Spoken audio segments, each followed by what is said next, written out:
Hello and welcome to my review of the LEGO Technic 42157 John Deere 948L-II Skidder.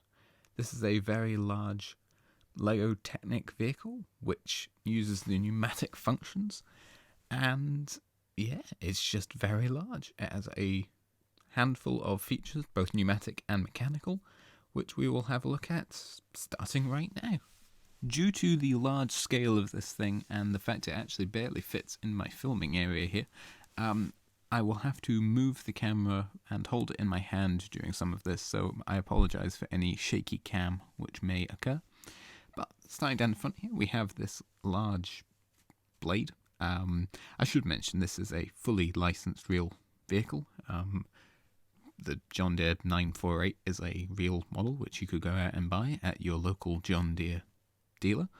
I believe it's the largest skidder that John Deere make in their collection of forestry equipment. It's got a couple stats on the box, so I might as well read them out to you, why not? It's got a 9-litre engine, it weighs 22.5 kilos, which is about 49,600 pounds, 300 horsepower, and its grapple capacity is 2.07 meters squared. So it is not a small vehicle, both in real life and, in fact, in LEGO form. These are the large Technic wheels, and they are, proportioned correctly to it compared to the real vehicle. So, yes, starting at the front or the back, I think this is the front, maybe the back. I actually am not entirely sure about that, but here, there's a grapple here, which can be moved with a knob, which is on the far side. As such, I cannot see where it is. It is somewhere. Where would it be? There we go. Got there eventually.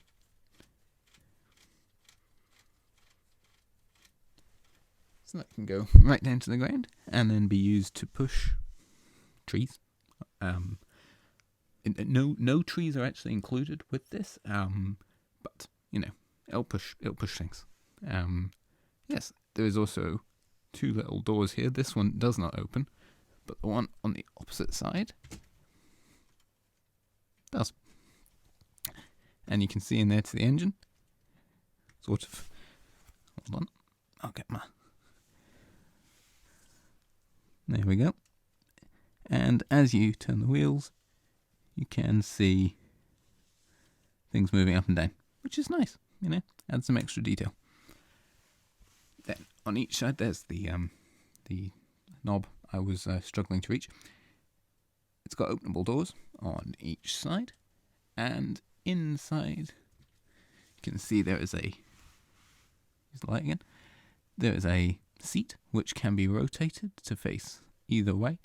So I don't actually know which way is the back and the front standard, but it's kind of hard to see on camera, but yeah, it's in there.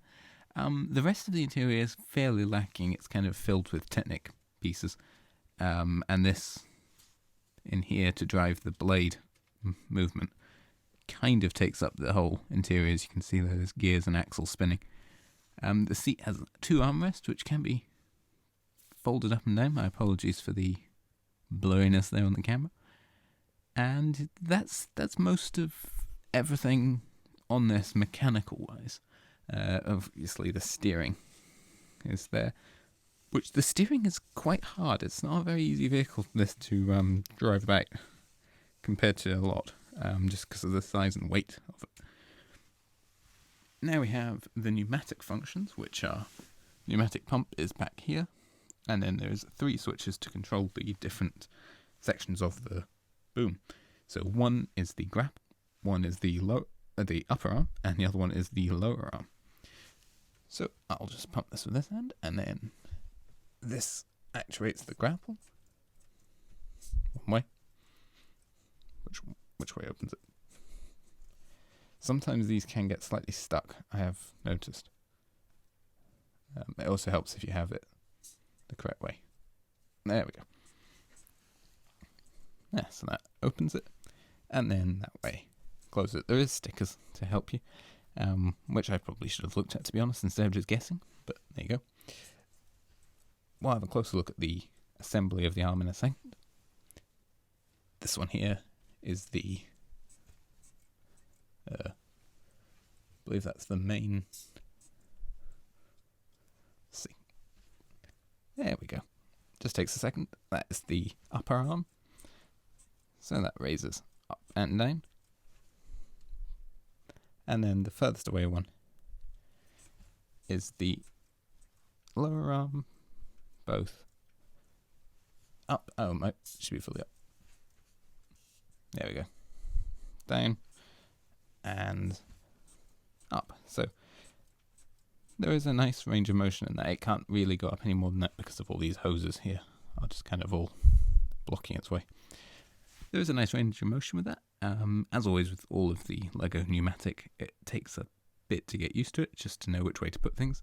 As you can see, I've not done it enough on this to know exactly which way everything goes, but you know, I'll just lift the blade here. It is nice that you can see the axle spinning all the way down to there. It's very nice. Also, stickers on this set, there is quite a few. There's 1, 2, 3, 4, 5 on each side, just simply for the like branding, and then there's 6 involved just with the labeling of the pneumatic functions. Let's just have a look at it from the front. I'll just drive it about, it's the easiest way. Here's the grapple, which can rotate. It could, in theory, rotate fully around, but it can't due to the pipes. But it has a good range of motion, and it uses one of the large yellow pneumatic cylinders to provide its movement. And then the arms use 2 of the grey pneumatic cylinders, 1 on each side. And yeah, there's another little section down here, which could be used for pushing stuff about and bumping into things and what have you. And that's pretty much it. Yeah, there's a little more stickers there for the camera would focus. More stickers on here. Got some lights on the front or the back. I'm still not entirely sure where that is. And yeah, if we just tip on its side, you can see the construction there. It has 2 differentials, both at the front and the back, so the wheels spin as they should. And there's a fan. Don't know how easy that is to see on camera, but there is a fan there for the engine, which is pretty cool. It's a detail which you can't really see, but it's cool to have. You can see it if you look through the little door the correct way. But yeah, there we go. It is funny that this door doesn't open. I'm not entirely sure why that is. I don't think it's a fault with my building. I believe it is actually designed to be like that. But yeah, there we go. That's the main features of it. Overall, I think this is a very cool set. It's especially cool if you are a fan of large Technic vehicles, pneumatic Technic vehicles, John Deere vehicles, or forestry vehicles. And if you happen to be like me and all 4 of those interest you, well then this is probably the perfect set. This is a 2023 set, part of the kind of set of sets which have since released, all featuring the John Deere licensing, which LEGO must have obtained in 2023.